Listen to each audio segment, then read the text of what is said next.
अल्लाह कह रहा है कि दिलो जान से हबीब के फैसले को तस्लीम करना है, यानी मोहब्बत के साथ, जान के साथ, फी अनफुसिहिम मिम्मा हरजन मिम्मा कज़ैता, जान के साथ, जान में कोई तंगी ना हो, दिल में कोई तंगी ना हो। जैसे कुल इन कुंतुम तुहिब्बून अल्लाह, ये अगर कहते हैं कि हम अल्लाह से मोहब्बत करते हैं, तुम ये कहो फत्तबिऊनी युहिब्बुकुमुल्लाह, मेरी पैरवी करें तो अल्लाह खुद इनसे मोहब्बत करेगा।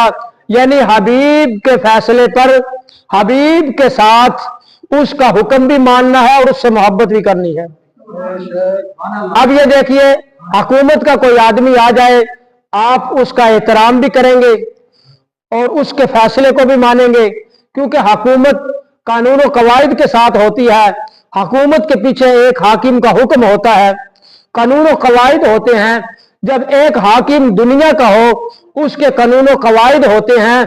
जब अल्लाह सबका हाकिम है, उसके कानून और कवायद क्या हैं? उसके कानून और कवायद की किताब का नाम है कुरान मजीद, और पहुंचाने वाले का नाम है मोहम्मद मुस्तफा सल्लल्लाहु अलैहि वसल्लम।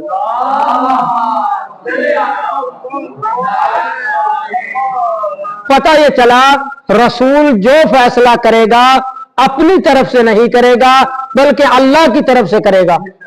और जो अल्लाह की तरफ से फैसला करे, उसका फैसला मानना है, क्योंकि हम अल्लाह के बंदे हैं। जब अल्लाह का फैसला है, रसूल का फैसला है, तो फैसला एक ही है। तो अगर रसूल कह दे हुसैन मिन्नी व अना मिनल हुसैन, हुसैन मुझसे, मैं हुसैन से, ये सिर्फ रसूल का फैसला नहीं, ये अल्लाह का भी फैसला है, रसूल का भी फैसला है। ये अल्लाह का भी फैसला है, रसूल का भी फैसला है।